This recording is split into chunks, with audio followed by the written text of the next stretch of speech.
Call to order the City of Cannon Falls City Council meeting for Tuesday, September 16th. Roll call. Diane Johnson, absent.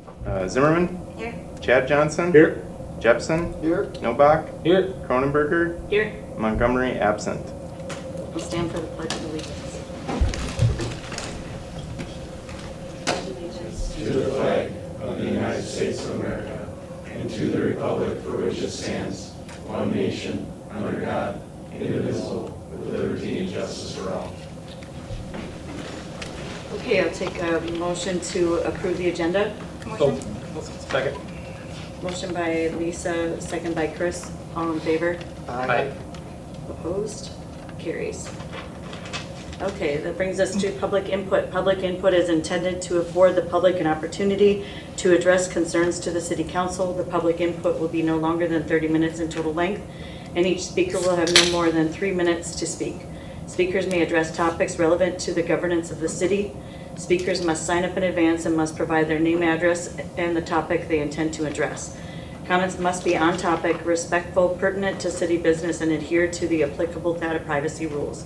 Any speaker that violates these rules will be asked to sit down, and if the speaker refuses to comply, they may be removed from the meeting. Speakers shall not address topics that are the subject of a public hearing. All such comments shall be made at the public hearing. The City Council will not generally act on issues raised by public input, but may choose to schedule consideration of the item at a future agenda. Joshua Kalina.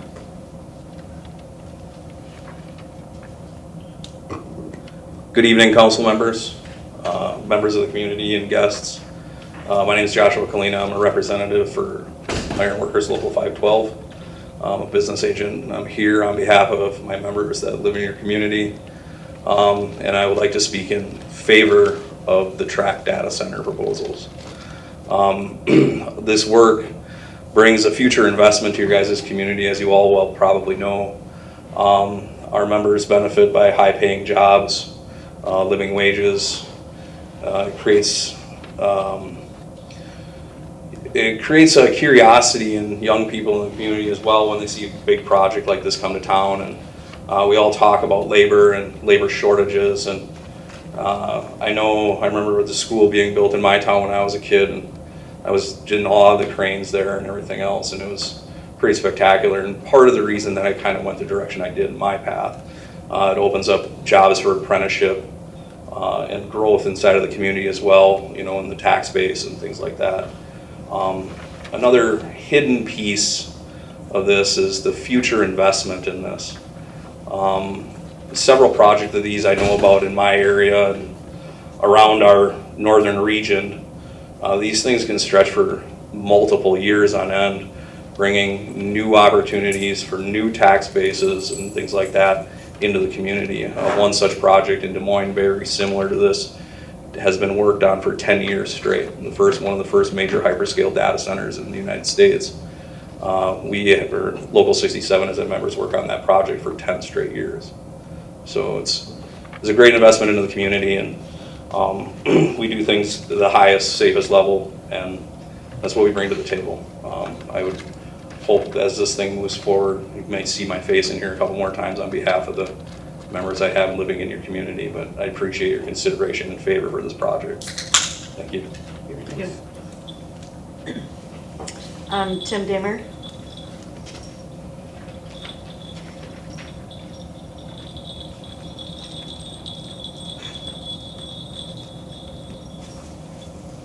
Yeah, hi, council member, public, city official. Do I need to say my name, address? Oh, I got it. So just from what he just said at the end, that I'm pretty sure you'll be seeing me here in the future, because I'm not feeling too good about getting this issue resolved.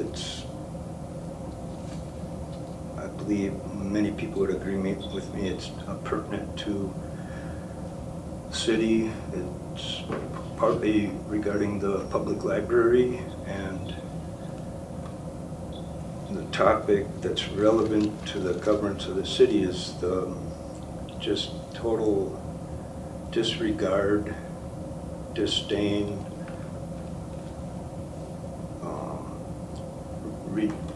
I don't know what words to describe the attempt to apologize from the director of the library. It's ridiculous. It's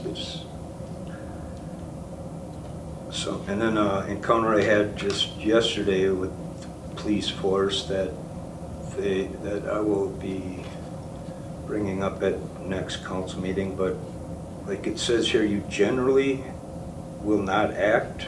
You will not. The city council will not generally act on issues. So to me, reading that, it's not a habit, or you generally do, but you can on issues raised by us, the public, and wanting to. I think I've asked this previous years ago about having, but you may choose to schedule it at a for consideration of an item on future agenda, and I'm just wondering if I can find out now, or should I wait to hear back from any of you? I don't even know what you're talking about. We don't really know what goes on day to day at the library, or if there's a police call. Like, we don't know every single police call. What's is it a grievance against them? The way I was so treated, very unprofessional. That usually would be resolved by the library itself, and if there was something like even like a ban or anything like that, that doesn't come to us. Like, I went to the last 2 library board meetings. Yeah. Once a month, and they have it misrepresented on their website. It says it's a second Monday, okay. but it's the 4th Monday. Yeah, I'm not trying to be rude. It's No, just, I know. We just don't know. I mean, that they like. Well, what would it take to get you to know? It's very simple. I mean, it's to get very something basic. started there, I guess. I'll report back next month, or the next council meeting in 2 weeks. The first Tuesday. I guess, Tim, I guess I was at the last library board meeting. I thought it was handled appropriately there. I thought it was settled. I didn't know there was still a grievance. The last library board meeting we had there, we went over a grievance policy. We revised it. It's still under revision. One thing I'm asking, sorry to interrupt, just a written apology, and one that is. I was under the impression that the library board director apologized to you during that meeting. I don't know what else you're looking for. A letter maybe you from could the president. maybe I'll potentially you forward could summarize it in an email and send it to John or one of us, and maybe we can work with Nicole there and see what we can do. Your email's on Email should be online, I believe. all of you. I'm going to send it to all of you. Sure. Yep. All right, thank you. Thank you. Okay, that brings us to the consent agenda. The consent agenda items may be adopted under one motion as presented, or may be removed for discussion and resolution as council business. A, just and correct claims, accounting period ending September 11th, 2025. B, meeting minutes for September 2nd, 2025 City Council meeting. C, approval of Fire Department Relief Association Bylaw Section 8 Amendment. D, approval of Fire Department Tender 2 and Rescue 2 replacements. E, approval of sale of old police squad vehicles. F, Resolution 2827, approving interim use permit for Adam Banks. G, Resolution 2828, approving conditional use permit for Mini Grown. Is there anything that the council would like to pull down? F, please. Okay. With the omission of F, can I get an approval to approve a motion to approve the consent agenda? So Approval by Johnson, a second by Novak. All in favor? Aye. Second by Jepson. Oh, I thought you did, sorry. That's right. Those opposed? Motion carries. So F moves to council business B. Okay, moving to council business. A resolution 2826 adopting the preliminary tax levy and budget collectible in 2026 and setting a public meeting date.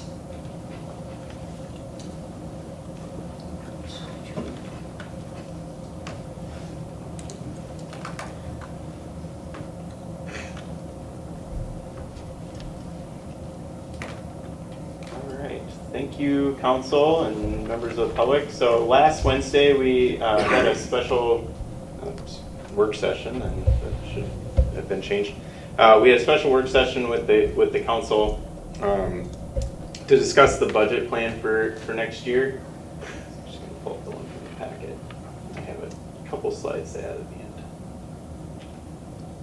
Pull the wrong one. All right, so we had a presentation with council last Wednesday. Staff have been working on their budget proposals since earlier this summer. We had actually another meeting earlier this summer with all the department heads and the council members to discuss the plans for our budget for 2026.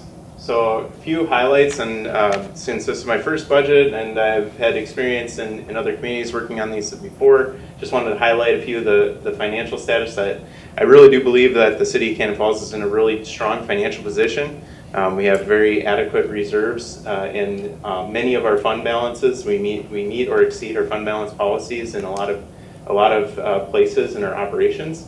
Have about $14 million of cash and investments that we have on hand. A lot of that is dedicated or reserved for projects or various things, but in the end, that's a very strong position for us. We've continuously received very, very good audit reports and those results as well. Existing debt actually is really in a good position. We're down to about $5.4 million of actual principal that's remaining on our debt. The peak was around 20 years ago when there was almost 30 million. It was about 29 million. So, but that said, we are in a position of needing to replace or update or have set in plans for long-term capital future needs for the city. So, and a lot of those things are going to be some really big ticket items. So I know Bryce was here and we just approved in the consent agenda a couple fire apparatus. There's additional things there, including the ladder truck that are going to be scheduled for replacement. So a lot of big ticket items that need to come up. So, but this budget plan does a great job of kind of setting the path forward for those things to be improved and doing so that our budgets and levies are going to stay on much more of a consistent path forward versus what I used to always describe as a roller coaster of, when you have those big ticket items, you try to buy them, then, you're increasing the levy one year to decrease it the next. And we want to try to plan for and develop things over a very long, consistent time frame. Sorry for the smallness of this slide, but this is available online, so there's always a chance to go back and read it, and I won't go into too much depth. But the big areas of concern are our ambulance, the funding resources that we get. We are a fee-based ambulance service, so all the planned revenues that we try to collect are based on the fees that we charge to those patients or the receiving the service, many of which are funded through their insurance, or others are funded through Medicare or Medicaid. Those payments are often capped and not really in a position where they're negotiated. So we may bill and have a rate of service that we set to intentionally cover our costs. We don't receive those full payments, and therefore we're not getting reimbursed in the revenue side for the cost of providing the services. It's not an unusual situation for our ambulance service. This is a situation that is throughout the entire state. So there's a new law or a new program that was passed by the state that is supposed to support and aid rural fire ambulance systems, and those that was passed in the last legislative session. So those are designed to help cover shortfalls for departments like ours. Still more to come on how that process is going to work, but certainly something we're going to pay a lot of attention to. Then the other big tickets are going to be our facilities. In the 9 months that I've been here, it has been something that is certainly coming to our attention. Being City Hall is probably a building that's well over 40 years old. We've been occupying it for the last 20 years, but it certainly is something that is not necessarily most efficient for our space. It actually is bigger than what we would truly need in terms of an operation, since no longer operate motor vehicle out of here. And even with motor vehicle, it was still substantially bigger than where we expected to be. But at the time that they moved into this, the growth projection for our community was different. So certainly something we need to think about and consider as we move forward. But I do believe with hopefully moving forward with comprehensive planning, we can also start to incorporate much more into like the facilities plans and needs that we have for our spaces, so that we can do our best to operate the most efficiently we can. So granted, the library is pretty new. The public safety building is also getting that 20 years old. That's starting to show some signs of age. Definitely need to start paying more attention to potential impacts on that. The pool, certainly an older asset. It was a big investment about 5 years ago, and $100,000 to kind of reseal and paint or cover up the issues with there. We had an assessment done and found costs that are back into that kind of 5-digit territory for those improvements. So certainly something that we need to keep our eyes on. The city-owned trails. So there is the Cannon Valley Trail that does run through a lot of our community, but we do have city-responsible trails that just have not been able to be prioritized in terms of our finances for a long time. So it's something that we just wanted to bring to attention and start to try to find ways that we can fund those. Again, I touched on the fire equipment, the North Water Storage Reservoir. So there's an in-ground tank on the north side of town that holds 500,000 gallons that serves that part of the community. That is about 50 years old, and when we did our water study, that was definitely found to be in need of repairs. And however, with the conversation that we're having with TRAC in terms of that development, we're looking at potentially alternatives. However, if it is something that we have, we're putting it on our radar, not incorporating $500,000 specifically that dollar amount into this budget plan, but knowing that could be probably the low end of the investment that we need for that repairs or even potentially replacement.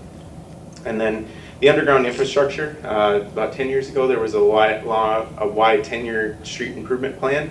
And I'm proud to say all the items on that plan have been checked off the list with the closure of the 3rd Street project. We're already starting plans for a project that runs through 4th Street. And so that's something that we need to continue.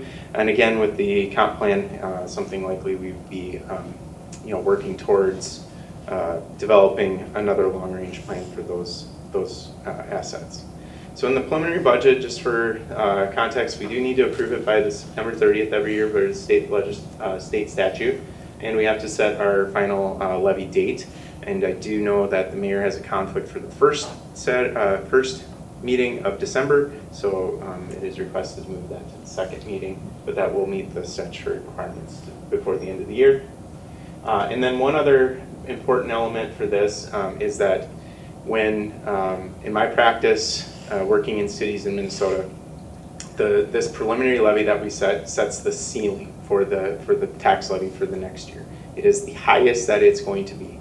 It can go down from that point, but we can't increase the amount that we set in this levy resolution. We may be able to move around some of the numbers if ultimately things were to change, but we're in September and the final levy isn't until December. I do know that there's a lot of things actually that we are in process working on that are going to have cost impacts that we need to calculate for that we don't yet know for that final budget, specifically like the 4th Street project. We're exploring some additional pieces that could potentially be a part of that project. So that said, my practice has consistently been in every city that I've worked for that we set the preliminary levy higher than what we intend to set the final levy. So there is built-in mechanisms, and we can talk about that more as we move forward in terms of what that final levy number likely could be, but just wanting to keep some buffer in there in terms of how to manage that.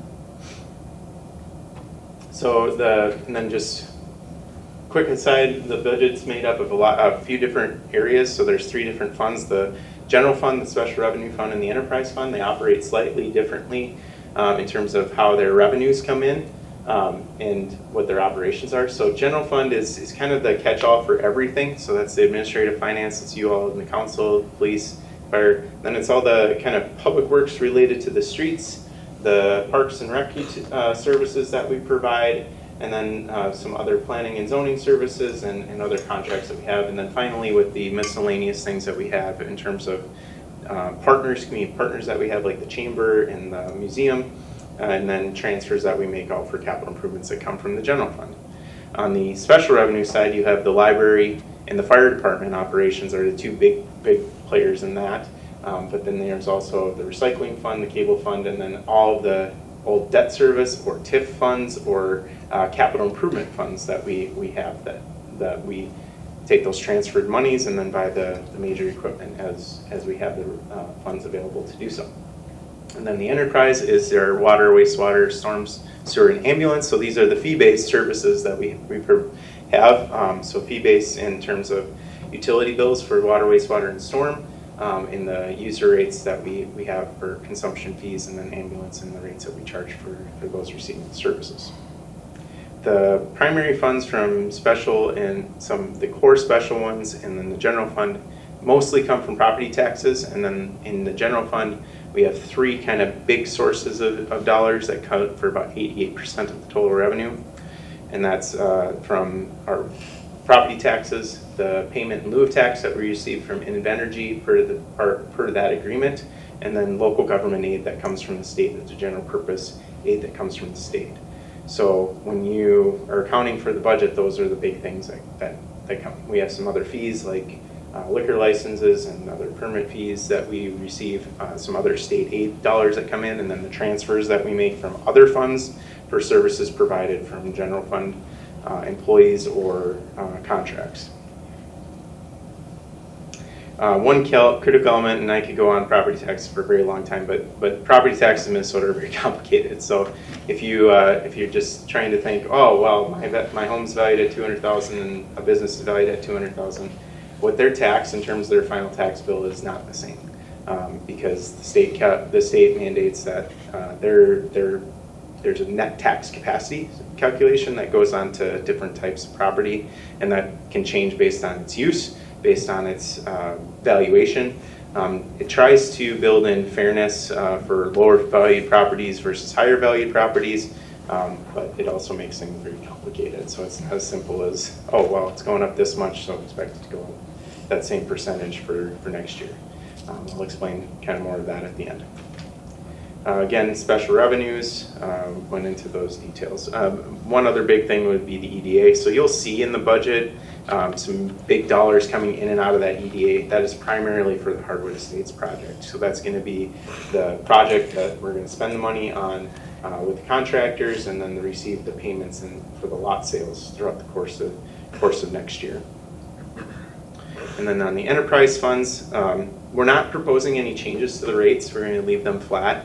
At this time, there is the major thing that we're really looking at in the future is our rates for significant industrial users.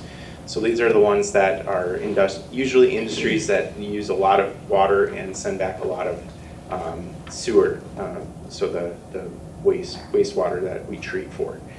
So the MPCA has standards that actually you have to have SIU agreements for certain capacity users. And it's something that we feel in terms of the fairness of the rates, that those large-scale users generally use a lot of the capacity that the plant has in terms of its treatment, not the pure volume of water, but just what is coming in that is being treated. Those elements are pretty high. So what it can do, hopefully in the long run, is help those users kind of determine and utilize best practices, so there may be preliminary reducing some of those things that are coming into our plant and helping us out in the long haul. So that said, our funds that we're at and where we stand and what we're planning for the budget, where the rates are today, can stay the same, in my opinion.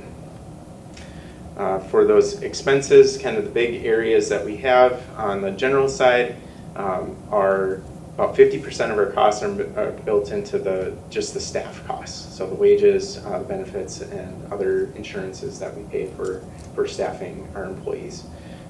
That actually is not as high as I've seen. A lot of communities, it's not uncommon to see 70% built into your staffing costs, but 50% definitely is a big factor. So when we have contracts like that we negotiate with our union groups for our employees, and those have built-in percentage increase for the upcoming year, then we know that that's going to be an expense that we're going to have that we can't change. We're going to, it's part of our contract. It's something that's been negotiated. So in that instance, we're in the last year of this contract, and that increase was 3%, so that's been accounted for in this. Additionally, we have insurance that we provide, employee-based insurance for our employees. Not everybody takes it, so that helps offset some of that cost. We still do provide some additional benefits, but those costs are been increasing as well. We're part of Blue Cross, and they have a geographic territory that we're in that they generally base their increases on the whole geography of this region, and those were pretty significant, almost 20% in terms of the increase that we're facing for next year.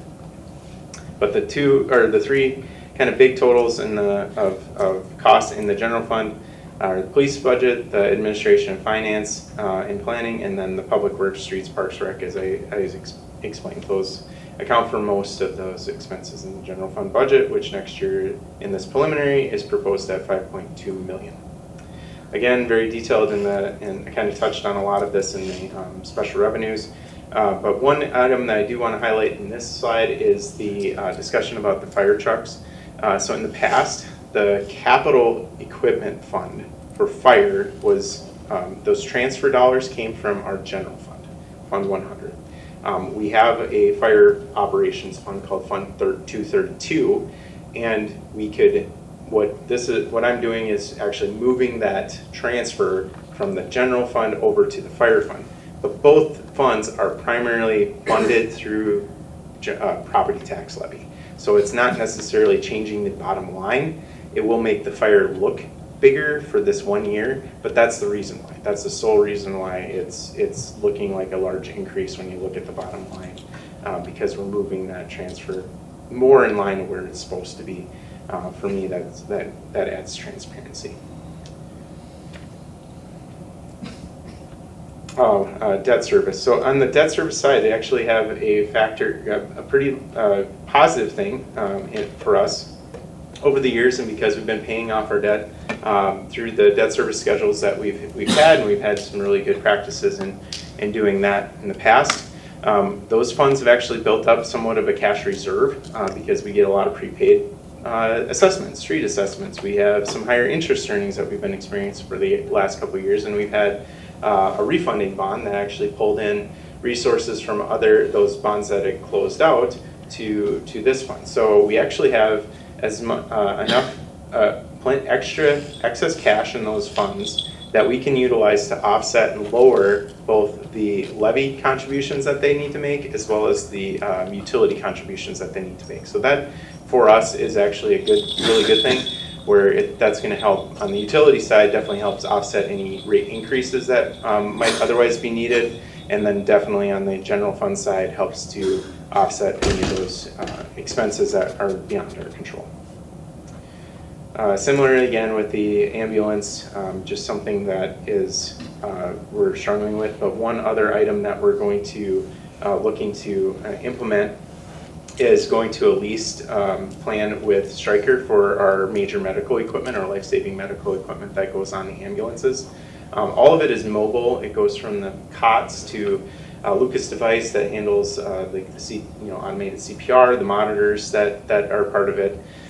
These are really expensive devices. Typically in the past, we usually cycled them out. They have a lifespan of about 7 to 10 years, and we'd cycle them out when we replaced our ambulances. Well, we're stretching out the length of the use of service for those ambulances, so we're not replacing those on the same schedule. So this equipment is all right now beyond its useful life.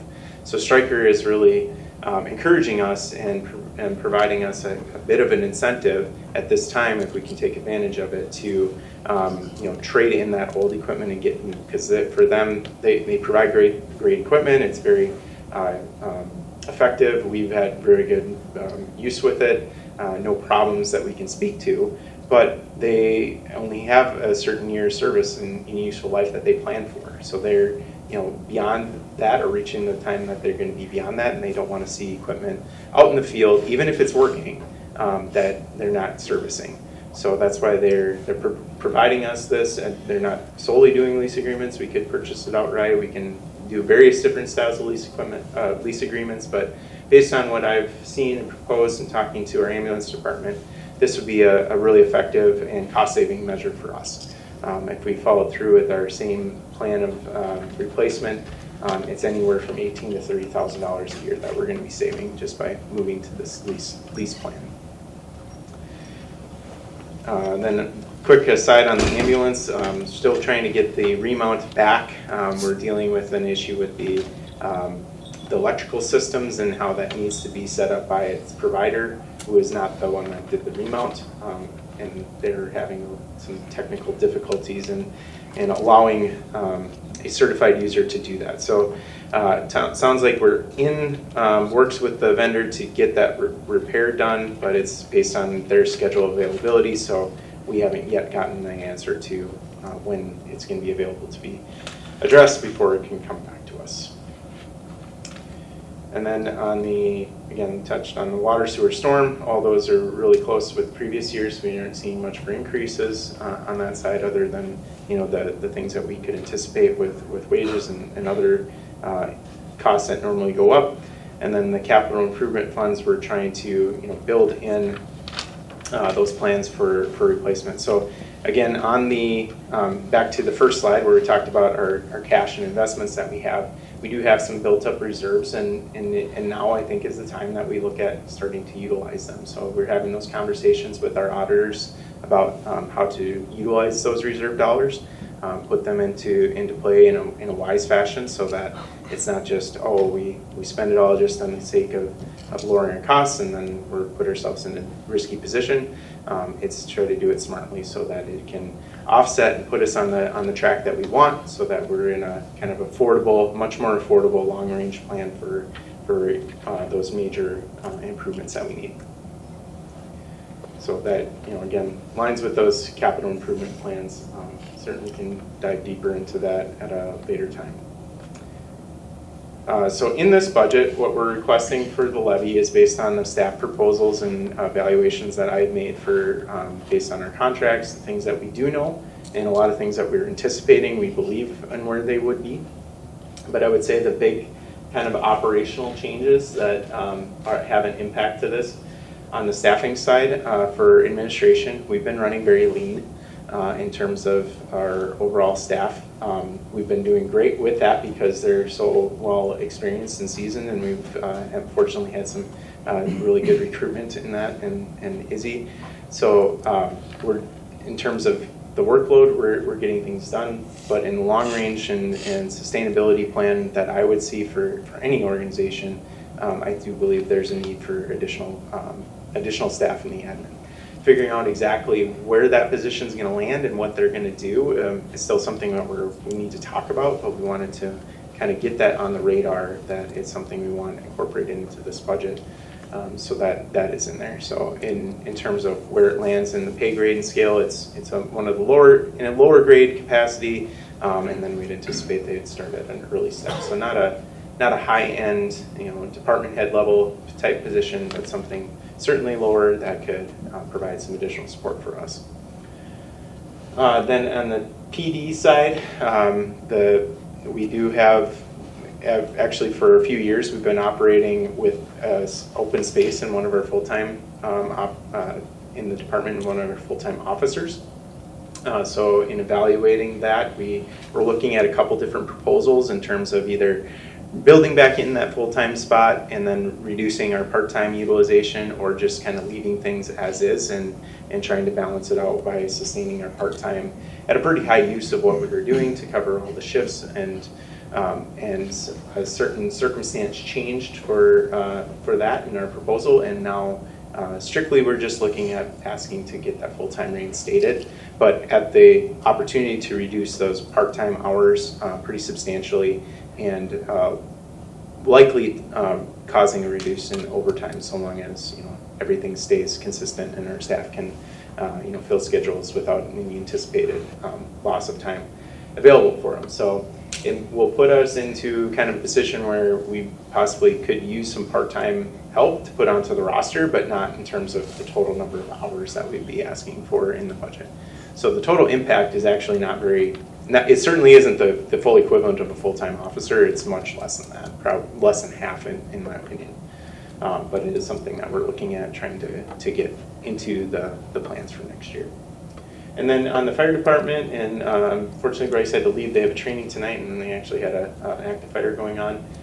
They're looking at incorporating different rates for their officers, for the officer pay. They do have an officer pay for the fire chief and assistant chiefs, and then I do believe the treasurer. But they also have fire captains, and trying to look at how to balance and put more equity into that. The work that they do in that department for those officers is well above and beyond what a typical firefighter is doing. I mean, they don't do this for the money, but it certainly is a sign of good, I think, good morale when we can support them and show that we do value the work that they do to help our community.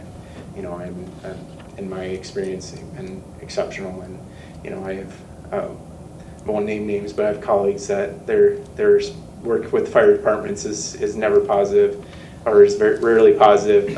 I can't say that. I can say it's very positive for me. I've had a really good experience actually in all the communities I've worked with and the fire departments I've worked with, and especially so here. So I just want to make that statement. Additionally, the comp plan. We did had a conversation with CEDA, looking at providing that services, and we're waiting for that proposal to come back. And I do believe that the $40,000 we've incorporated into this plan should be sufficient to cover that proposal and additional work that we are looking for in starting that comp plan work in 2026. So I think that was something that I've heard pretty consistently from a lot of the council members over the time that I've been here. Our comp plan being last updated in 2003 is certainly well past its expected revision date, but I think the proposals that we saw are in conversation with CEDA, I think will do an excellent job to really get us to the point where we have a comp plan that we can really utilize, and it's more than just a document that you put on the shelf. And then in terms of tree removal, I know Jed and his team did a lot of this last year, and then there is a lot more to do. We do have a lot of ash trees within our community, so the emerald ash borer has really caused some challenges and problems on that end. We have a lot of areas in our community that have pretty large, old, dead, in some ways dangerous trees for them to be worked on by our staff. They're not tree removal experts by any means, but they can take them down when they're in the middle of the park, and it's pretty safe for everybody to be around. But if they're surrounded by power lines or next to people's homes, probably want to be hiring contractors that have the skills, tools, and abilities to kind of take those and do them safely. So that $50,000 increase that we're looking for in that budget is really to start addressing that. Our list grows longer than we have time to address it. And if we don't get a mild winter, they only have so much time. Snow removal will probably eat a lot of that up. Fortunately, last winter it was pretty mild, and they were able to cut down a lot of trees. But I don't want to plan for that. And then the final number. Municipal reserves, $50,000. So the last few years, the plan with the community has been to move to getting us to infrastructure projects that we're paying cash for. So this number has been increasing pretty substantially. The year before budget was $430,000. So going from $430,000 to $500,000 is not a huge increase. But as we move forward and look at various things, it has been, there are practices where, and it makes sense that maybe just paying cash for projects, yes, it does save a lot on interest, but it may not align with fairness for who gets to pay for those projects. So that cash has all been built up by people that have lived in this community, paid taxes, paid their utility bills for a long period of time. They may not be the beneficiary of a project that goes by and replaces the street, water, and infrastructure in front of their house. If you bond that project and you bond that project out for 15 years, any new owners or new people that are moving into the community have an opportunity to contribute towards it. Now I think we're in a position where the next project is probably just going to be strictly cash. But when we get into the discussion and look at something bigger or more substantial or being able to take on a larger scale project, I wouldn't shy away from trying to incorporate some level of bonding or borrowing into that project. So that's where the municipal reserves dollars, in our long-range planning, it might not need to be as significant as it was in the past. So back to kind of, again, coming around to the conversation, this being the preliminary levy, we can set it high. In terms of where we can easily make adjustments and lower this in the future is really within this $500,000 number. If it is lower, it certainly is not going to prohibit us from doing the next project. We actually have some cash balances on hand. I do think there should be some level of dollars put into it, but we will also have the luxury of knowing what that total project cost is going to be over a couple of budget cycles. And since we do have pretty substantial cash on hand, we can carry that cost until the end before we close out the projects. Which is what we're doing with the 2023 projects that were started. So, and those are in the last phases right now. So we kind of have a good sense of what dollars we have, how much those are going to be paid off, what's left, so that we can start aligning that into the next project. So in terms of the breakdown of where we stand, this is what the budget looks like. So again, you see on the fire side that number going up pretty substantially by over 100,000. That's reflecting that change in that transfer number. You'll see in the next set of rows of items, those are the debt service. So we do have to put a levy for those bonds. It's part of the bond repayment plan. You'll see that going down by almost over 150,000 because of the use of the existing cash balances we have. Now the positive thing is that we have the tax abatement from Alexander Court that's actually coming on. So that leads into what this budget presents is $3,972,000, which this is it's a question of how do you present this. So one is if you compare the levy from last year to the levy from this year, the final levies, to the increase is 10.8%. So what I'm going to show now is a couple questions that came up from that work session that I added to the conversation. So one thing, back to that property tax question.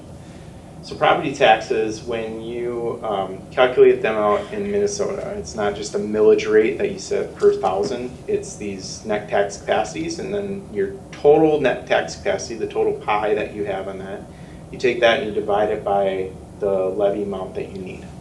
So back to, if you divide that 3,972,000, our projected net tax capacity for 2026 is 6,879,000.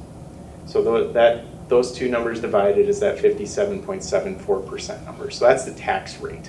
So when you go look at your tax bill and you see the city taxes, you would be able to figure out how much that tax rate is, because that's the number that it's based off of. It's based on the valuation of your home, the tax capacity that you have based on that valuation and its use, and then times the tax rate. So last year's tax rate was 53.26%. The year before was 54.23. Going back, if you go back into the 2020 and before, we were probably in the 60 and 70% tax rates. Comparably to other communities, we're right on target with a lot of our neighbors at this 50% level. Actually, I was on a call with a lot of people in the region. They were talking about their preliminary levies. There was a 21%, a 14%. Rochester's at 5.9, I think. They were the lowest, but the only other one was Casson. They were under 10. So everybody else in the preliminary stage right now is double digits. Other than those two for the call that I had today. I didn't do a full search for everybody. But it's, what was asked was kind of, well, what are some of the impacts to that tax rate if we do some decreases in the levy? So looking at that, if so the top line is what is proposed. The levy increase of just 400,000. If we just put 400,000 municipal reserves, the levy change goes down to 8%. The tax rate goes down to 56.28%. And then this median increase, what I tried to do today, I got information from the county, was to try to figure out of all of our residential homesteaded property that actually has homes on it, what would their increase be with these tax rates on a median level? So not an average level, because you have like wide ranges in the total average, but the median. So what is the middle? So somebody in the middle of that basis, how much more would they pay in next year? And that would be $118 for the levy, around $118 for the levy if it was going to go with the proposed. If you only go to the only go to municipal reserves at 200,000, that's where you get the median to kind of flatten out, and you get the tax rate to be pretty close to where it was the year before. So I would make the recommendation from me and the staff to kind of leave the proposed higher, since we're still waiting for those numbers and figures, and that would be presented in next month's conversations. I know Bill from WHCAS is working on it, so we'll get a finer picture of where that project for 2026 is gonna project for cost. But in the end, I'm very confident that we can get a final levy to something that on the tax rate perspective is going to be pretty close to flat. Any questions? So basically, if we're just setting the ceiling Yes. right now, just so the public, because I'm going to get Yes. Yeah. And it is the challenge, because there's going to be a tax or projected tax statement. That's usually it's blue, but they may change the colors every year. But it says at the right top, big bold letters, this is not your tax bill. Yeah. This is not what you pay. But this is what's proposed, and it gives the dates for the hearings on that. And it sends people to our meeting in December that they're going to come and say, well, we don't like that our taxes are going up so much. Well, in the end, we can set where the final is going to be, and it may not end up going up, as certainly not as much as what that statement's going to be. And that is how every 15 years of doing this, and every single year we've been able to bring it down. All right. And I was just going to say thank you for all the work on this, and to the rest of the staff and department heads. Yes, Great job. thank you. I was just gonna add that we had this presentation, was it Wednesday? Wednesday, yeah. Yeah, so we asked plenty of questions then, I think. Yeah. And had a chance to understand it, so that's probably why there's a lack of questions right now, but no, I appreciate the work you did too. And again, this is, we certainly have, I can go into more details if even community members have those questions.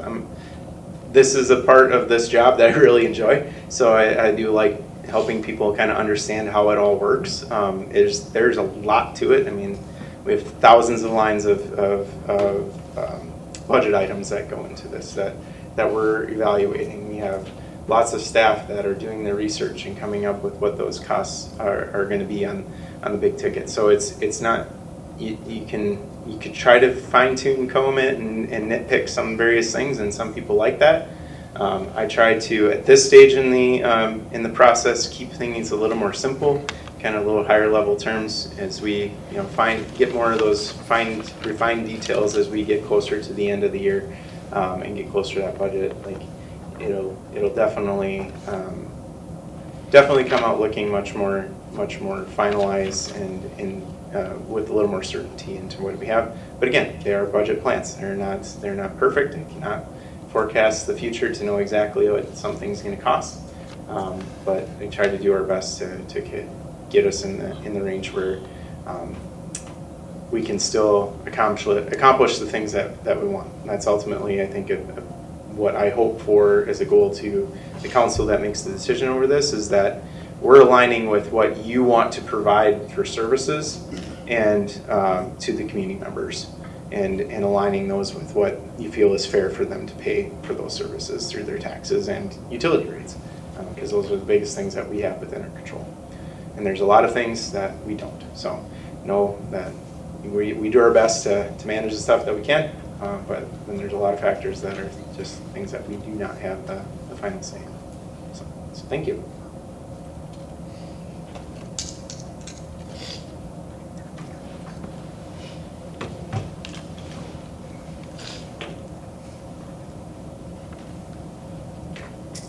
So do we need to vote on that, or was that just a presentation? No, that's, we do need to vote on, excuse me. You need to approve the resolution. So the resolution does also include the date of the hearing, which will be December 16th.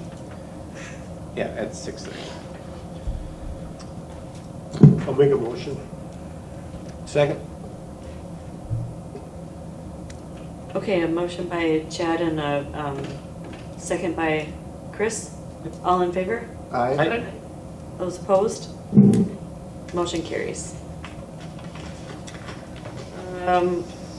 Council Business B would be Resolution 2827, approving interim use permit for Adam Banks. I guess my discussion item, I don't know, do we need Izzy to introduce it, or? I don't know. Do we want Izzy to introduce it, or is it just up for discussion? We can, I think for context, just on what it is. So, and as you can speak more to it, but I'll just do a quick high level. So the Planning Commission last Monday, not this last Monday, the one before, an application for an interim use permit was made by Adam Banks of Garage Boys to operate his motorcycle mechanic shop out of his garage, which wasn't an allowable use. So that was where that kind of came into the picture. The public hearing was required for that. We did receive some comments during the public hearing in opposition of the IUP. Ultimately, the Planning Commission did choose to approve adding a condition that they monitor the sound, and that is something that we have. We do have the equipment. We will be doing that at some point in the future. So so we are going to be able to meet the requirement for that piece. But I think additionally there was another message that went out after the Planning Commission that may have provided some more information or to those members. So I don't know if that's what was something that wanted to be discussed. If there's any other questions for Izzy. Yeah, so yeah, I guess I was on the Planning Commission board that recommended this for approval. I guess more information, as John alluded to, did become available, I guess, to me. I guess on your Facebook page there was something, back to about a year ago, there's burnout Mondays and stuff like that. So obviously there's a noise issue there.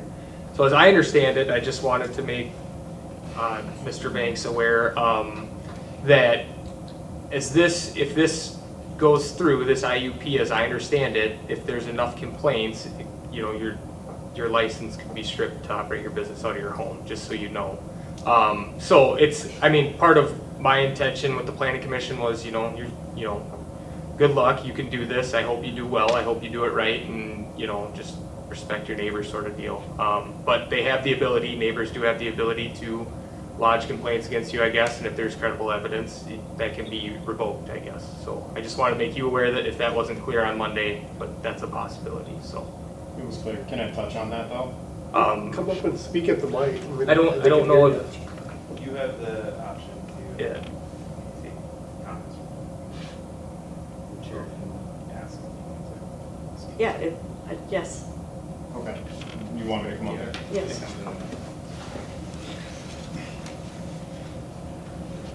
And I recognize that was over a year ago and things have probably changed, so. It was over a year ago, but to clarify on that, if you did read that post and read it entirely, it says do it in a safe environment. There is nothing in there that states come to my place of residence to where my shop is to do those burnouts. So I just wanted to clarify that. Yep.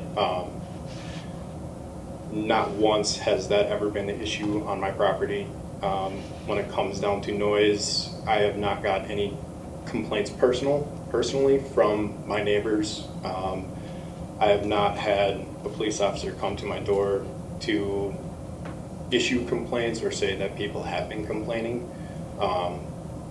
So, I mean, for me, I really don't think the noise is going to be a factor, just like we established in the Planning Commission that we are doing the noise test. And there's no doubt in my mind that I will pass that with flying colors. Yeah, I think there's an opportunity for you to do it right, and I think you'll do your best there. So Yep. I appreciate that, and that's kind of, I just wanted to let you know that it could be revoked at some point if you're, not abiding by the terms of that, so. And I understand that, but a little more clarification on that as far as by people complaining or by people coming in with complaints, how are they proving that it is coming from me? So And I guess I don't know, that's more of like an official response, I mean, Okay. complaints to the city, but. Yeah. So we would usually receive a complaint just as a practice in general. If we receive a complaint, we're going to investigate it, do what we can to determine whether it's credible and legitimate. And in the instance of this situation where you have an interim use permit and it's connected to following the rules of our ordinances, if we deem that was in violation, then it could be brought back to either the council or planning commission to either change the terms of that or revoke the IUP even prior to the renewal period. So it would need to be investigated and found to be credible. So we're going to do our due diligence on that side of it. It's not just, if we get 5 calls and we don't even look into them, it's revoked. That is not how we're going to operate. But we do, if we do receive those, we are going to be looking into things. Okay. Okay. I just want to make sure that there's a spot where I can defend myself Yep. in that. Yeah. It would have to go. It wouldn't administratively be revoked. It would be brought to planning commission or council, depending on the nature of those terms. Okay. And John, can you just explain for the public and those who aren't aware, how does it work? Sure. So an interim use permit is an opportunity to grant someone a use of, engage in a use that isn't permitted within a zoning district. Okay. So right now he's in a residential zoning district and he's doing motorcycle repair.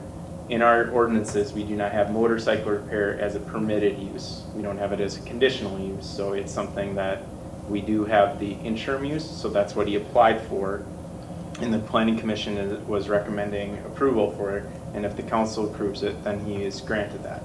They are granted only on 1-year terms, but those can be renewed. There's a fee that's associated with it. And similarly, we would probably do some diligence to make sure, hey, have we gotten any complaints or have we heard of any issues about that interim use permit over the last year in the renewal process. And if it's deemed that it's okay, then it can be renewed for another year. The intent is that interim uses like his aren't forever. It's not supposed to go on forever. It's supposed to give an opportunity to do something and then find the ability to do that same business or operations in a district in our city that it is allowed. So hopefully that's the case. Like if he's successful and finds it, then he can move on to a commercial district or industrial district or somewhere that use is allowed. So that's kind of gives somebody kind of that chance to build up to getting to the point where they can go somewhere where it's okay. Okay. Another complaint that I got, I don't know if anybody else has been, there were 2 folks that reached out to me, and I don't even know where you live, to be honest. I probably should have looked, but I didn't. The alley is a one-way alley? Is that correct? Correct. Yep. Okay. And there was complaints that there's continuously going opposite ways and that there's parking in the alley. So this says that there's no parking allowed in the alley, right? I mean, that's just that's just general, that has nothing to do with the permit, right? Yeah, in general, shouldn't be parking allowed in the alleyway. Okay, so then people that are complaining about that should go the normal route of Addressing calling the that police to or the- whatever. Has nothing to do with this. Okay. And to clarify on that Yep. too, there's not once where I have parked in the alley, where I have blocked the alley. Okay. My driveway does connect to the alley, so I do have a parking spot next to my garage where my truck or my boat sits even, and with my boat there and my truck there, I am still very clear of the alley. Okay. The only time that the alley may have been blocked periodically is from backing my trailer into my driveway or backing my boat into the spot. So Sure. I just want to clarify that. I'm just saying it so that And I people understand. that brought it to my attention know that I raised it, so. Yep, I understand. Yep, okay, thank you. Any other questions? We'll make a motion to approve it. Motion by Chad and second by Lisa. All in favor? Aye. Opposed? Motion carries. All right, that brings us to reports. Maggie is not here, but did anybody, sometimes she has trouble. Okay. EDA, oh, go ahead. We'll add, they do have a chamber lunch and learn here tomorrow. Oh, that's And right. it is our, public safety services, police, fire and ambulance that will be speaking at that, right here in council chambers. That's noon tomorrow, right? Correct. Yes. Okay, and then EDA?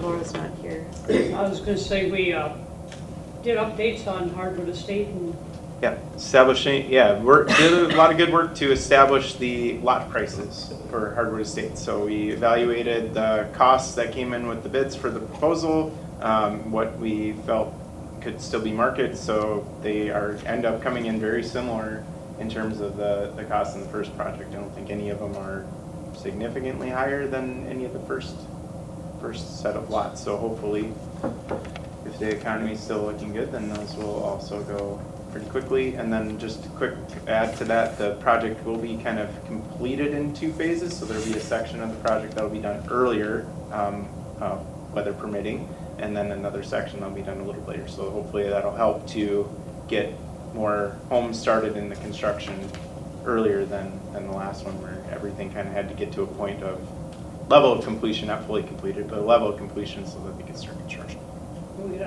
we also mentioned that we wanted to kind of prioritize in the sale of the lots. Oh, yes, yes, I will comment to that. So the EDA board did set a policy to prioritize lot sales. Typically if I'm going to buy a house, I'm going to make an offer, somebody else can make the same offer, or they could try to outbid me or something like this. The EDA's intention is they don't want to get into bidding for lots. They set the price, and this is what it is. And when the final or the lots are recorded, then they're up for sale. So they did set a policy that between their regular meetings, if they receive an offer, multiple offers on the same lot, that they will prioritize accepting an offer to a buyer that is going to be the owner-occupier of the house. So if I were to go say, I want to buy this house, I have a builder I'm working with, and I'm gonna work with them, but I'm the one signing the purchase agreement, not just a builder that's building it for a contracted buyer or the prospective buyer that they don't have yet. So that it isn't just saying we're letting some builder or somebody come in and tie up every single lot because they don't have anybody there. But if somebody is interested, they have they're going to make that purchase agreement, and this is the lot they want, and they're going to own it and live in it. Those are the ones that are going to get priority in the sales. When in between regular EDA meetings, multiple offers come in on the same property, so the same lot. So if somebody puts an offer in on a lot, it goes to the meeting and it gets, it can be sold. If that's the only offer, they'll accept it if, all the terms of the purchase agreement are met. So that's just one thing we wanted to emphasize, that there's interest, and we do anticipate that some of the lots are definitely more, could be more attractive than others, and may potentially receive multiple offers when they are recorded. We can't accept any offers on anything until they're finally recorded. So we're just prepared for that possibility.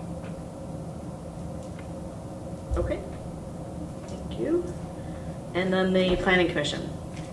And two of the items were on the agenda tonight, and the other 5 public hearings that we held dealt with the tract development proposals, and those have been continued until the next planning commission meeting. October 13th.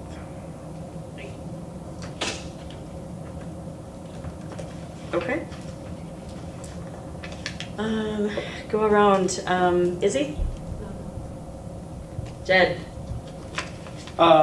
Today, Laura and I met with Kai with our active transportation plan. We have that demonstration project that we were going to do on Main or 19 and 7. We ran into some issues with MnDOT as far as traffic controls because we're going to be shutting down a lane to set it up. We needed flaggers and we weren't able to get flaggers this year. So we postponed the demonstration project until April of next year. We're trying to get it in before the football season, but it just didn't pan out. So at least next year we'll have it for majority of the spring, summer, and fall, and actually see how it does if this is a permanent fixture we want to do. So just giving you a heads up. Okay. The other thing I have is they did the milling of John Birch Park Alley today. They'll do the mill. They'll mill down industrial tomorrow, and then we'll be seeing new asphalt going down there shortly. So, thank you. Okay, thank you. Chief? Sarah? John? I don't have anything else to say. That's amazing. Diane? I'm good too. What? Wow. Lisa? For the trail, we are starting phase 2 on a book for the trail. That will probably be done in 2017 for release. Cool. Chief, do you know how many noise complaints came over the monster trucks this weekend? I don't believe we received any noise complaints. We did do monitoring, but those are still inside the instrument until we finish it with it.